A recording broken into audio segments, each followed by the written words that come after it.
कि आज मेरी बहनों को सशक्त करने का आपका जो सफल प्रयास रहा वो मेरे जीवन की सबसे बड़ी ईदी है। कुछ लोगों को ये खुशफहमी होती है कि महिलाओं के अधिकार की लड़ाई सिर्फ महिला ही लड़ती है क्योंकि महिला ही महिला का दर्द समझती है।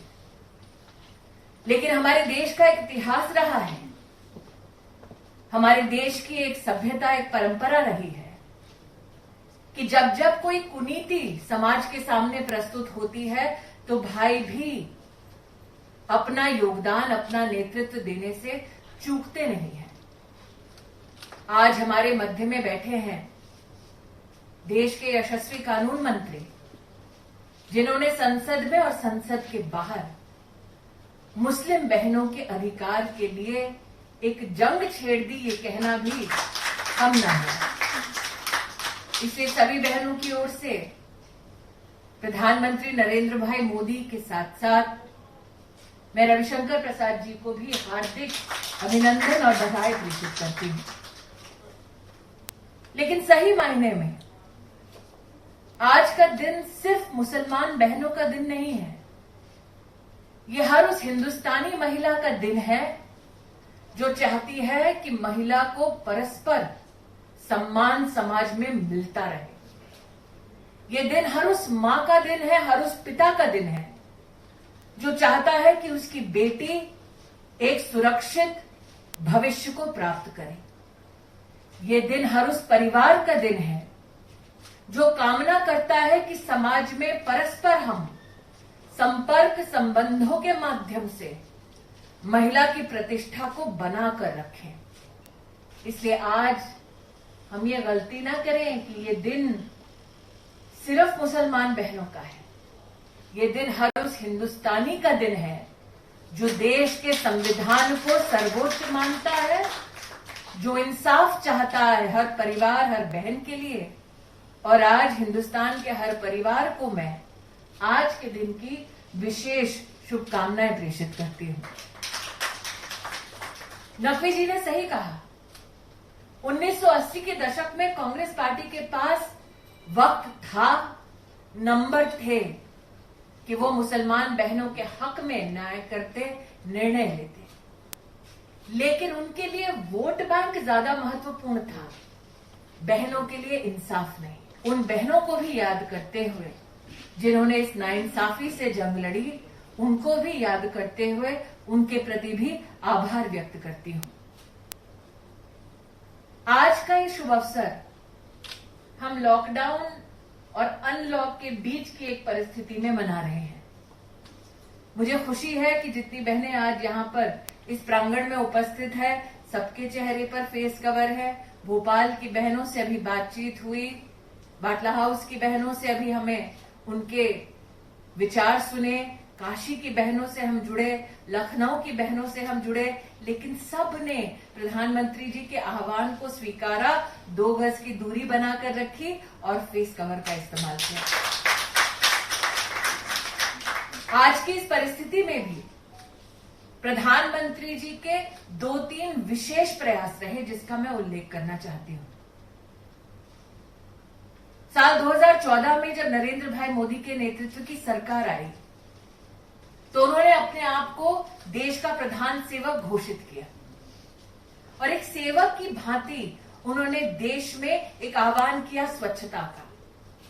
लेकिन मैं कभी भूलूंगी नहीं वो मंजर जब वो लाल किले की प्राचीर से आह्वान करने लगे कि अगर हम वाकई में एक सभ्य समाज हैं तो क्या हमारी घर की बहू बेटियों के लिए कम से कम एक शौचालय बना सकते हैं। इस देश में एक महिला प्रधानमंत्री भी रही, लेकिन महिलाओं का उद्धार, उनका उत्थान, उनका सशक्तिकरण कैसे हो, छोटी सी छोटी बात पर नरेंद्र भाई मोदी जी ने ध्यान दिया। आज नकवी जी ने अपने उद्बोधन में भी और हमसे चर्चा में भी कहा कि ट्रिपल तलाक के कानून आने के बाद कितनी बहनों को संरक्षण मिला। लेकिन 6 साल का ये सफर, अगर एक एक पन्ना पलटा जाए सफर का, तो आप देखेंगे कि देश की बहनों को सशक्त और सुरक्षित करने के लिए नरेंद्र मोदी जी ने न सिर्फ स्वच्छता अभियान के माध्यम से 11 करोड़ गरीब बहनों को पहली बार शौचालय जैसी एक बहुत ही मामूली लेकिन हमारे जीवन की सबसे बड़ी चुनौती को पार करने का एक उपहार दिया। 20 करोड़ बहनों का जीवन में पहली बार बैंक का खाता खुला। इस लॉकडाउन की परिस्थिति में अगर आप देखें अप्रैल और मई का महीना, उसमें 20 करोड़ बहनों के बैंक के खाते में इस सरकार ने 20,000 करोड़ रुपया सीधा खाते में ट्रांसफर किया। जब आयुष्मान भारत की शुरुआत हुई थी तब कांग्रेस पार्टी के कई नेताओं ने कहा इससे क्या होगा जी, लेकिन नरेंद्र मोदी जी की दृढ़ता थी कि ये गरीब जनता के लिए मैं उनका स्वास्थ्य अच्छा रहे इसीलिए शुरुआत कर रहा हूं। और आज ये कहते हुए मुझे फक्र है कि 10 करोड़ परिवारों में से 10 करोड़ गरीब महिलाओं को आयुष्मान भारत का कवर मिला।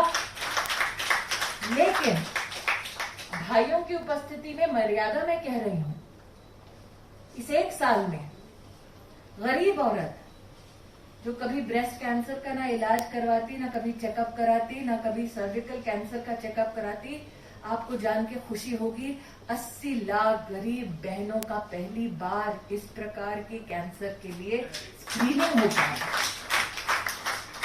इसलिए ट्रिपल तलाक के खिलाफ जो जंग लड़ी, जो जीती गई संसद में और संसद के बाहर, मैं आज बहनों से यही कहना चाहती हूं कि ध्येय मात्र ये कि महिला सशक्त हो, सुरक्षित रहे, समाज में परिवार में अपना सर उठाकर जिए।